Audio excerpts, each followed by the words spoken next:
찬송가 260장입니다. 찬송가 260장입니다.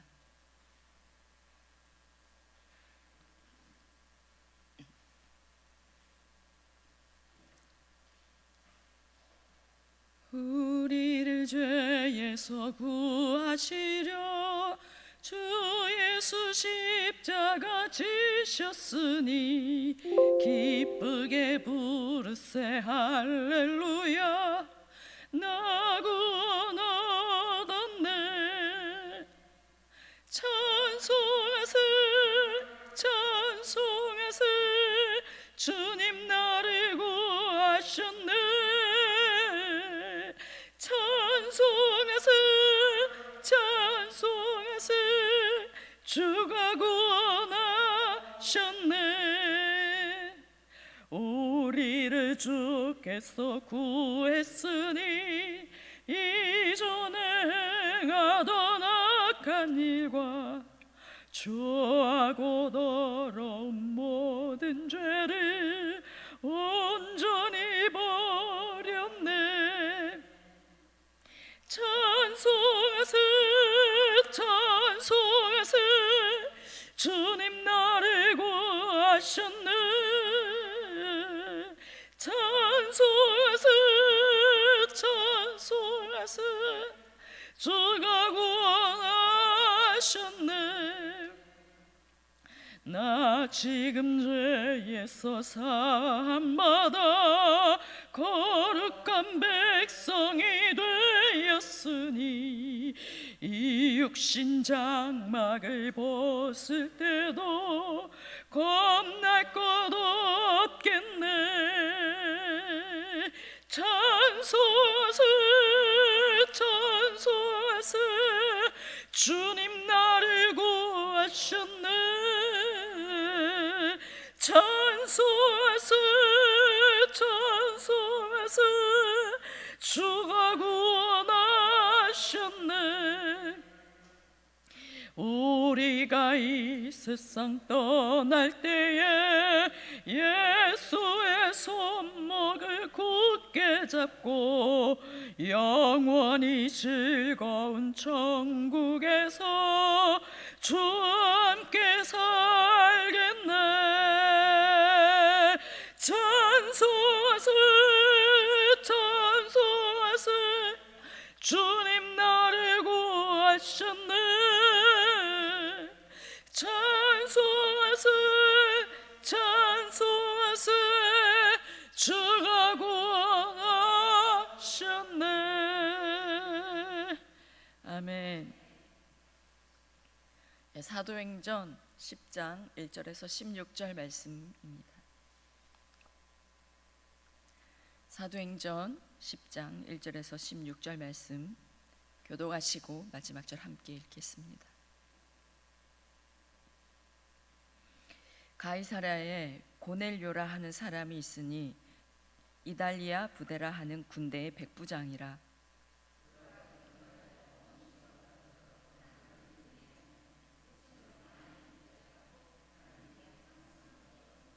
하루는 제9시쯤 되어 한상 중에 밝히 봄에 하나님의 사자가 들어와 이르되 고넬료야 하니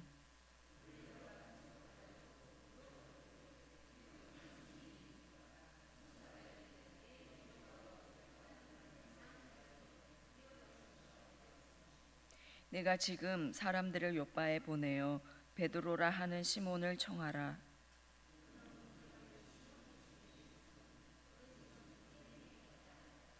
마침 말하던 천사가 떠나매 고넬료가 집안 하인 둘과 부하 가운데 경건한 사람 하나를 불러 이튿날 그들이 길을 가다가 그 성에 가까이 갔을 그때에 베드로가 기도하려고 지붕에 올라가니 그 시각은 제6시더라.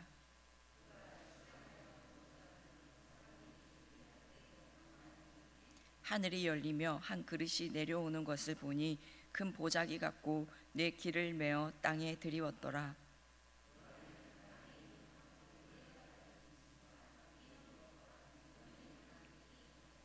또 소리가 있으되 베드로야 일어나 잡아 먹어라 하거늘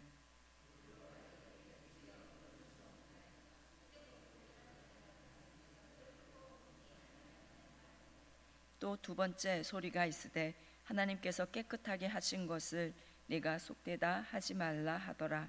이런 일이 세 번 있은 후 그 그릇이 곧 하늘로 올려져 가니라. 아멘.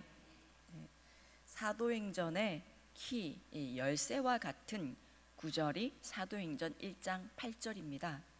오직 성령이 너희에게 임하시면 너희가 권능을 받고 예루살렘과 온 유대와 사마리아와 땅끝까지 이르러 내 증인이 되리라 하신 이 말씀이 이 차근차근 이루어지는 것을 사도행전에서 기록해 놓은 것입니다. 지난 화요일 말씀이었던 사도행전 9장 31절에 그리하여 온 유대와 갈릴리와 사마리아 교회가 평안하여 든든히 서가고 라는 말씀이 있었습니다. 스데반의 죽음으로 시작된 그 박해로 흩어진 사람들로 인해서 유대를 넘어 사마리아에도 교회가 세워졌습니다. 그리고 이제 10장에서부터는 사마리아를 넘어 이방인에게도 복음이 확장되는 그 전초가 되는 내용을 이 10장에서 말씀하고 있는 것입니다. 1절 2절입니다. 가이사랴에 고넬료라 하는 사람이 있으니 이달리아 부데라 하는 군대의 백부장이라. 그가 경건하여 온 지방과 더불어 하나님을 경외하며 백성을 많이 구제하고 하나님께 항상 기도하더니. 이 가이사랴는 예루살렘에서 서북 방향으로 104km 지점에 있었는데 1세기 팔레스타인의 행정 수도였습니다. 이 가이사랴에 고넬료라고 하는 사람이 있었는데 이탈리아 부대의 백부장이었습니다. 100명 정도의 군인들을 지휘하는 장교였습니다. 유대인이 아닌 이방인인 이 고넬료는 경건하여 온 지방과 더불어 하나님을 경외하며 백성을 많이 구제하고 하나님께 항상 기도하는 사람이었습니다. 로마 군인으로서 하나님을 경외하는 그리고 경건했다라는 것은 당시 찾아보기가 힘든 경우였다고 합니다. 문헌에 의하면 당시 이탈리아 군인들은 굶주린 늑대처럼 닥치는 대로 노략질을 하는 야수나 다름이 없었다고 합니다. 그리고 로마 군대는 황제 숭배는 당연했고 여러 우상을 섬기는 우상 숭배자들이었다고 합니다. 이런 상황 속에서 경건하게 하나님을 경외하며 섬겼다는 것은 아주 특별한 경우였습니다. 그가 경건하여라고 말하는데 고넬료가 비록 이방인이었지만 유대교로 개종했을 것이라 보고 있습니다. 그가 온 지방과 더불어 하나님을 경외하며라고 말씀합니다. 고넬료는 온 가족들과 함께 하나님을 경외하는 사람이었습니다. 가족 한 명도 참 전도하기가 쉽지 않은데 이 고넬료는 그의 온 가족들과 다 함께 하나님을 섬기며 경외하였습니다.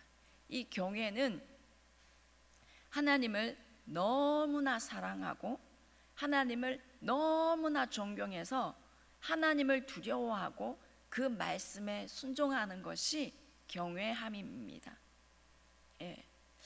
그렇게 이 고넬료는 가족들과 함께 하나님을 경외하였습니다.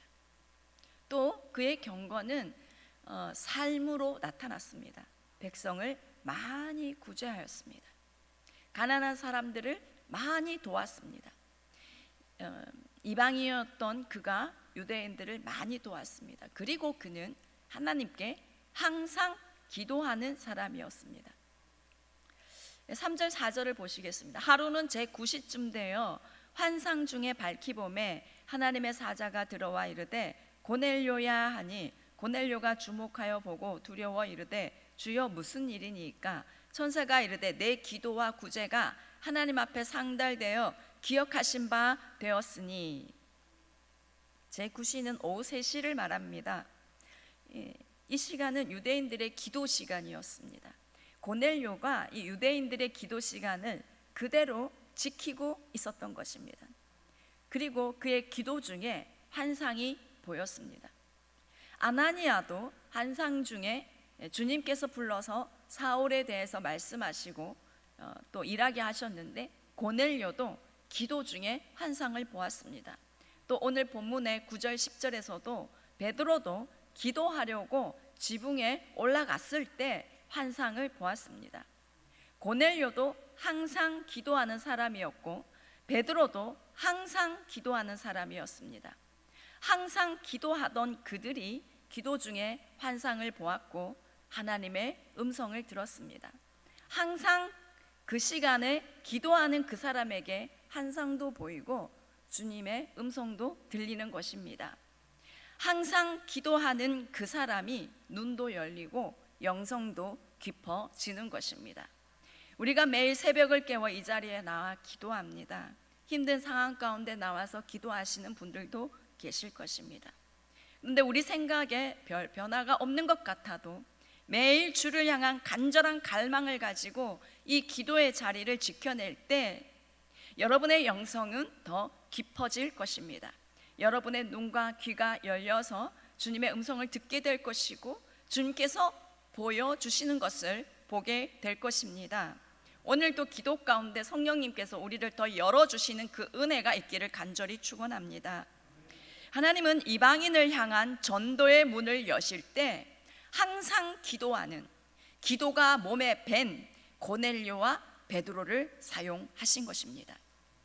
예수님도 이 세상에서 사역하실 때 항상 기도하셨던 것처럼 하나님 나라의 일은 기도 없이 감당할 수 없기 때문에 항상 기도하는 그 사람들을 사용하신 것입니다. 기도 가운데 복음을 전할 수 있는 힘을 얻게 되고 기도를 통해 하나님의 뜻을 알게 되고 분별하게 됩니다. 기도를 통해 성령님의 인도하심을 받게 되는 것입니다. 복음을 전하는 현장은 항상 영적 전쟁이 치열한 전쟁터입니다. 이 싸움에서 승리하려면 항상 기도하는 사람이어야 하는 것입니다.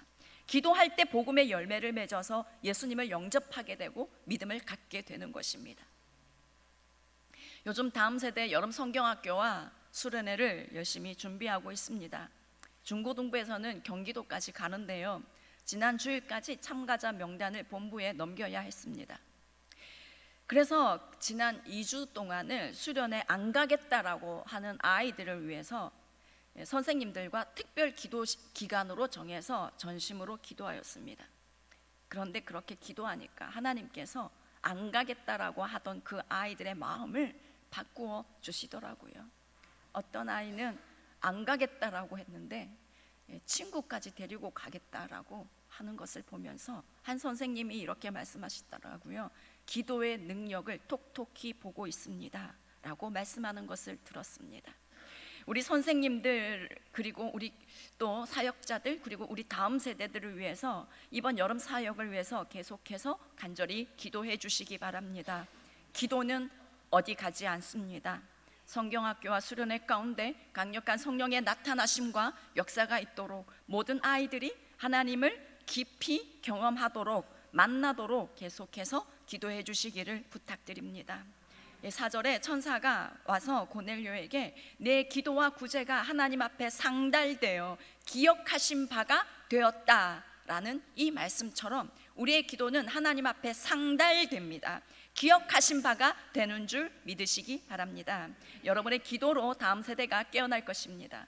여러분의 기도로 한국교회의 미래에 소망이 있을 것입니다. 여러분의 기도가 다음 세대가 열방에 나아가서 예수 복음을 외치는 하나님 나라의 용사로 세워질 것을 믿습니다. 이 고넬료의 기도와 구제가 하나님 앞에 상달되었습니다. 그의 기도와 구제가 하나님 앞에 그대로 올라갔다는 것입니다. 우리의 기도도 우리의 구제도 사람에게 보이기 위함이 아니라면 하나님께 그대로 올라갈 줄 믿습니다. 아무 일이 일어나지 않더라도 계속해서 기도하고 있으면 하나님께서 그 기도와 구제를 계속해서 받으시다가 어느 날 찾아오셔서 말씀하시고 우리를 통해 하나님의 뜻을 이루시는 것입니다. 몇 년을 기도해도 소용이 없는 것 같아요 라는 생각이 들 수도 있습니다. 하지만 포기하지 마시기 바랍니다. 하나님 앞에 상달되고 있습니다. 다 기억하신 바가 되고 있습니다. 어느 날 찾아오셔서 고넬료에게 새 일을 행하신 것처럼 항상 기도하는 사람에게 하나님은 어느 날 새 일을 행하실 것입니다. 기도하던 고넬료에게 천사가 와서 요바에 베드로라 하는 시몬을 찾아라, 그 사람을 데리고 오라 합니다. 6절에 보면은 베드로는 무두장 시몬의 집에 유속하고 있고 그 집은 해변에 있다라고 가르쳐 줍니다.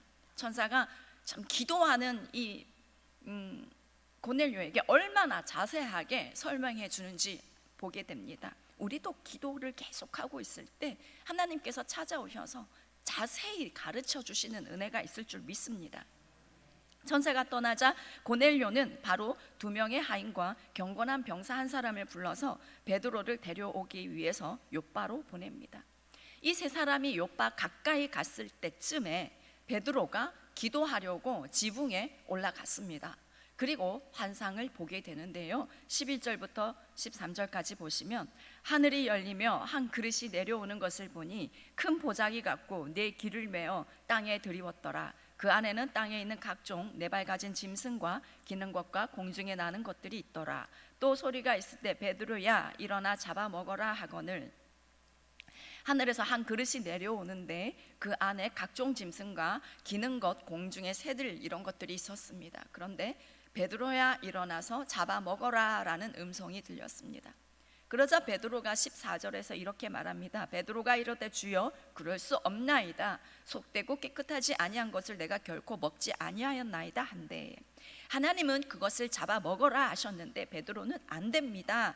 그것들은 부정한 것들이기 때문에 저는 결코 먹지 않겠습니다 라고 말합니다. 베드로가 이렇게 말한 것은 당시 유대인들의 일반적인 반응이었습니다. 레위기 11장에 정한 짐승과 부정한 짐승을 구별하여서 먹지 못할 것들에 대해서 말씀하고 있는 그 율법을 유대인들이 철저히 지키고 있었기 때문입니다. 그런데 15절을 보시면 또 두 번째 소리가 있을 때 하나님께서 깨끗하게 하신 것을 네가 속되다 하지 말라 하더라. 이런 일이 3번 반복된 후에 그 그릇이 하늘로 올라갔습니다. 이 사건을 통해서 베드로 안에 여전히 남아있는 뿌리 깊은 선민의식, 율법주의 이러한 것들을 하나님께서 보여주신 것입니다. 이스라엘 민족에게 율법을 주신 하나님의 의도와는 상관없이 율법 그 자체, 그 규정에만 이 베드로뿐만 아니라 유대인들이 사로잡혀 있었습니다. 그래서 하나님은 이것을 3번이나 반복하시면서 베드로의 고정관념을 깨뜨리기를 원하신 것입니다. 당시 유대인들은 자신들만 하나님이 특별히 선택하신 특별한 존재다라고 생각하고 이방인을 부정한 짐승과도 같이 여겼습니다. 그래서 이방인과 접촉하면 자신들이 부정해진다라고 생각하면서 이방인을 피했습니다. 이방인과는 식사도 함께 하지 않았습니다. 하지만 하나님은 그러한 너희들의 편견을 이제 내려놓고 이제 그들에게 다가가라, 그들에게도 복음을 전하라 라는 것이었습니다. 하나님은 고넬료와 이방인에게 복음을 전하게 하기 위해서 베드로의 이방인에 대한 편견을 깨뜨려 주신 것입니다. 이 말씀들을 보면서 우리가 복음을 전하는데 편견이 없는가 생각해 봅니다. 그 어떠한 영혼도 복음이 들어가고 성령님께서 역사하시면 변화됨을 우리가 기억하기 원합니다. 영혼 구원에 대한 편견이나 선입견이 없기를 원합니다. 하나님이 하시면 못하실 것이 없습니다. 단지 우리가 포기해버려서 이루지 못하는 것 같습니다. 포기하지 않고 값없이 받은 은혜를 어떤 편견이나 선입견 없이 모든 사람에게 전하기를 힘쓰는 저와 여러분이 되어서 하나님 나라를 위한 복음의 확장을 위한 귀한 통로가 되기를 간절히 원합니다. 기도하겠습니다. 하나님 아버지, 오늘 이 새벽에도 참 어려운 가운데에서도 하나님 항상 기도하는 사람 되기 원해서 이 자리에 왔습니다. 하나님, 이 자리에 올 수 있는 그것이 은혜임을 고백합니다. 주님, 항상 기도하는 우리 성도님들에게 하나님 오늘 찾아가 주셔서 하나님, 주님께서 영을 더 깨워주시고 더 열어주시는 은혜가 있게 하여 주시옵소서. 성령님 임하셔서 하나님 주님의 음성을 더욱더 밝히 듣게 하여 주시고 주님께서 보여주시는 것을 잘 분별하여서 더욱더 밝히 보는 은혜가 있게 하여 주십시오. 그래서 항상 기도하는 우리 성도님들 한 사람 한 사람들을 통해서 하나님의 복음이 더욱더 능력 있게 확장되게 하여 주시고 하나님의 뜻을 이루는 귀한 통로 되게 주님 역사하여 주시옵소서. 하나님 아버지, 우리 여름 사역을 준비하고 있습니다. 성령님, 하나님 우리 다음 세대들을 이번 여름 깨워주시고 하나님 만나주시고 부흥의 세대로 일어나게 하여 주시옵소서. 유치부부터 초등부, 초중등부, 중고등부, 청년부 하나님 모든 다음 세대가 하나님 이번 여름 하나님 성령의 강력한 역사하심 가운데 하나님 주님을 만나게 하여 주시옵소서. 하나님 준비하는 모든 선생님들과 사역자, 하나님 모든 강사 목사님들, 모든 예배팀 성령님 기름 부어 주시옵소서. 성령과 지혜가 충만하게 하여 주시옵소서. 성령께서 이끌어 주시는 여름 사역 되게 하여 주십시오. 하나님 부흥의 현장이 우리 효성교회가 되게 하여 주시옵소서. 하나님 그리하여 이 영도와 하나님 부산과 열방 가운데 이 다음 세대들이 깨어 일어나게 하여 주시옵소서. 하나님 그리하여 하나님 마지막 때에 내가 내 영을 만민에게 부어주시리라 하신 그 말씀이 하나님 성취되는 그러한 시간이 되게 하여 주시옵소서. 하나님 주의 복음이 하나님 우리의 기도로 더욱더 능력 있게 확장되기를 간절히 소망합니다. 하나님 특별히 하나님 이 영도 땅의 교회들이 기도로 깨어나게 하여 주시옵소서. 하나님 한국 땅의 교회들이 기도로 깨어나게 하여 주시옵소서. 열방의 교회들이 기도로 깨어나게 하여 주시옵소서. 하나님 교회 안에 있는 모든 인본주의가 예수의 이름으로 떠나가게 하여 주시옵소서. 하나님 오직 항상 기도하는 교회들로 아버지 다시금 일어나게 하여 주시옵소서.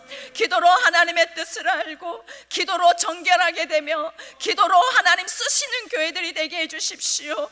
기도로 하나님 세상에 하나님 아버지 빛과 소금의 역할을 넉넉히 감당하는 교회들이 되게 하여 주시옵소서. 기도로 다시 한번 부흥을 보는 교회들이 되게 하여 주시옵소서. 예수 그리스도의 이름으로 기도드립니다. 아멘. 하늘에 계신 우리 아버지, 아버지의 이름을 거룩하게 하시며 아버지의 나라가 오게 하시며 아버지의 뜻이 하늘에서와 같이 땅에서도 이루어지게 하소서. 오늘 우리에게 일용할 양식을 주시고 우리가 우리에게 잘못한 사람을 용서하여 준 것 같이 우리 죄를 용서하여 주시고 우리를 시험에 빠지지 않게 하시고 악에서 구하소서. 나라와 권능과 영광이 영원히 아버지의 것입니다. 아멘.